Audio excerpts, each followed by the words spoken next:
Você olha pela janela e vê as árvores se movendo descontroladamente. Os ventos são tão fortes que carregam praticamente qualquer coisa na rua. Também está chovendo muito. Você está dirigindo o mais rápido que pode, mas de repente seu carro para. Você já ouviu os termos tufão, ciclone e furacão, mas provavelmente não sabe diferenciá-los. O termo científico oficial para todos os três é tempestade tropical. Embora sejam praticamente a mesma coisa e se formem da mesma maneira, eles são diferentes dependendo de onde ocorrem. Furacões são os que se formam sobre o Oceano Atlântico ou o leste do Oceano Pacífico.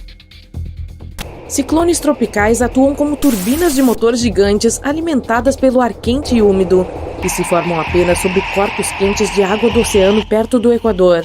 O ar quente e úmido ao redor do oceano sobe e deixa o ar de baixa pressão perto da superfície.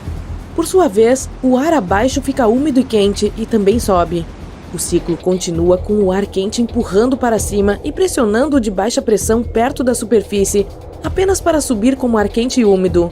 Quando o ar quente e úmido esfria, ele forma nuvens. Essas nuvens criam as tempestades tropicais que tememos. As tempestades giram da mesma forma que a Terra gira. Assim, tempestades ao sul do Equador giram no sentido horário, e aquelas ao norte giram no sentido anti-horário. O olho da tempestade acontece quando ela gira tão rápido que realmente fica visivelmente clara no centro com baixa pressão do ar. Mas você teria que olhar de cima para enxergar isso, o que é super arriscado. Tempestades tropicais normalmente se movem a cerca de 60 km por hora. Ciclones tropicais são muito mais velozes, cerca de 120 km por hora. Eles também são conhecidos como furacões. Se você estiver no extremo do Polo Norte ao Sul, a rotação da Terra parecerá parada, mesmo que todo o resto do planeta esteja experimentando dia e noite. Nos polos, você tem noites e dias muito longos que duram meses. No Equador, o tempo se move junto com a distância ao redor do planeta, que tem cerca de 40 mil quilômetros de comprimento.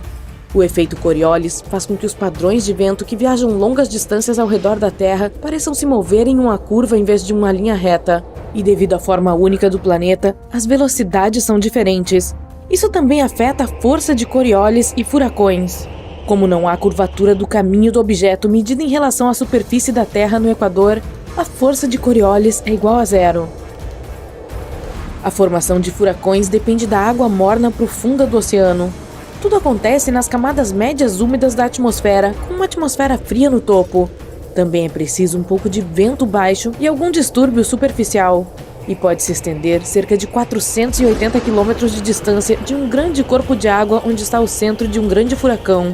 O bom é que os furacões ficam mais fracos quando atingem a Terra, porque a água morna no meio do oceano não está dando a ele o combustível que precisa para se alimentar. Mas ainda trará uma quantidade sustentável de danos com os ventos fortes e a chuva. Em 1900, um dos maiores furacões se formou perto da América Central e do Golfo do México. Em seguida, foi até a Flórida e o Texas, e é considerado o furacão mais devastador da história dos Estados Unidos. Foi detectado pela primeira vez em 27 de agosto e durou muitos dias. Quando chegou à costa do Texas, a tempestade havia se transformado em um furacão de categoria 4. Furacões são categorizados em velocidade e intensidade do vento, usando uma coisa chamada escala de Saffir-Simpson. Existem 5 categorias diferentes, de 1 a 5, sendo 1 a mais fraca e 5 a mais forte. Um furacão de categoria 1 tem ventos se movendo entre 119 e 153 km por hora. Você pode esperar que algumas árvores sejam arrancadas e trailers sejam destruídos. Pode causar algum dano à parte exterior de uma casa e causar grandes quedas de energia. Furacões de categoria 5 atingem mais de 250 km por hora e não deixam nada em seu caminho. Eles podem até remover alguns prédios das suas fundações. E como os ventos são mais rápidos, há mais danos ao redor de seu raio. Outra coisa a se esperar são muitas inundações. Os habitantes de Galveston tiveram menos de 4 dias para se preparar para a tempestade que chegou, que se estendeu até os estados de Oklahoma e Kansas, com inundações repentinas de 6 metros. O grande furacão então chegou às grandes planícies, se virou para os grandes lagos, New England e chegou ao sudeste do Canadá. A tempestade foi tão poderosa que mais de 3.600 casas foram danificadas, embora fossem fortes o suficiente para resistir à tempestade. Considerando os números populacionais daquela época, é o equivalente a centenas de milhares de casas destruídas, se não milhões. O dano total a propriedades foi de cerca de 30 milhões de dólares na época, o que seria muito mais agora devido à inflação. Após a devastadora tempestade, a população de Galveston construiu uma estrutura de defesa costeira de 6 quilômetros e elevou todo o nível da cidade em quase 5 metros.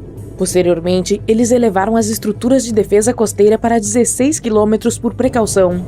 Se uma tempestade como a de Galveston acontecesse nos tempos modernos, não haveria lugar suficiente para todos se protegerem. A população aumentou significativamente em todas as áreas atingidas pela tempestade de 1900. Então, imagine-se sentado em seu carro e recebendo as últimas notícias. Dizem que uma tempestade acabou de atingir o Golfo do México e a leste dele, perto de Cuba. Não é grande coisa, já que você está no Texas. Então, você dirige de volta para casa. Há muitas pessoas em postos de gasolina e supermercados. A notícia agora afirma que a tempestade provavelmente ganhará impulso e atacará exatamente onde você mora. Ok, agora é hora de entrar em pânico. Você quer pegar algumas coisas para se preparar para a tempestade que está chegando, mas todas as prateleiras já estão vazias. Todo mundo está empurrando uns aos outros como em um show de rock. Você pega o que consegue encontrar e volta para o seu carro. Você tem a sorte de comprar alguns galões extras de gasolina por precaução. Você dirige de supermercado em supermercado para tentar pegar algumas coisas, mas está sem sorte. Finalmente, encontra um lugar que ainda tem itens essenciais. Você começa a estocar seu carrinho de compras quando as notícias locais pedem a todos para evacuar. Você só tem algumas horas para sair. Mas você deixou sua cachorra em casa. Você corre contra o trânsito para chegar lá. Todo o seu bairro está completamente vazio. Você pega sua preciosa cachorra e algumas coisas importantes antes de sair. Resta apenas um pouco de tempo e você já pode começar a sentir os ventos aumentando e o oceano por perto. A notícia diz que o furacão já atingiu a Flórida. Você entra no carro, mas ele não liga. Como você estava dirigindo tão rápido, não percebeu que estava com o tanque vazio. Ainda bem que você tem aquelas latas de gasolina extras. Com meio tanque, você pode sair da cidade e buscar um lugar seguro para onde todos estão indo. Os ventos estão ficando mais fortes. Não tem como você fugir dessa tempestade. Não há ninguém à vista, já que todos saíram mais cedo. Começa a chover muito. Você pode ver algumas árvores balançando enlouquecidamente. Finalmente, encontra algo que parece um abrigo. Você chega lá e descobre que é apenas um shopping abandonado. E então, o pior acontece. Você percebe que dirigiu na direção errada todo esse tempo. Você sai do carro por um tempo para se esticar e ver qual estrada tomar. Os ventos são tão fortes que você volta para o carro, mas sua cachorra fugiu. Você não consegue encontrá-la em lugar nenhum. Você dirige por aí e chama o nome dela, mas ela não responde. Você a vê atrás de alguns arbustos latindo, e então corre até ela e descobre que ela encontrou um abrigo subterrâneo abandonado. Os ventos agora atingiram um ponto perigoso em que não é mais possível dirigir. Você pega as suas coisas e desce. Completo, com tudo, e tem até uma cama. Você pode ouvir os ventos e a chuva logo acima, mas está aconchegado com sua cachorra. No dia seguinte, você se levanta e vê que seu carro foi jogado para fora da estrada e não há uma única árvore à vista. Mas ei, você pode pelo menos ficar feliz por ter sobrevivido a uma das tempestades mais fortes do mundo.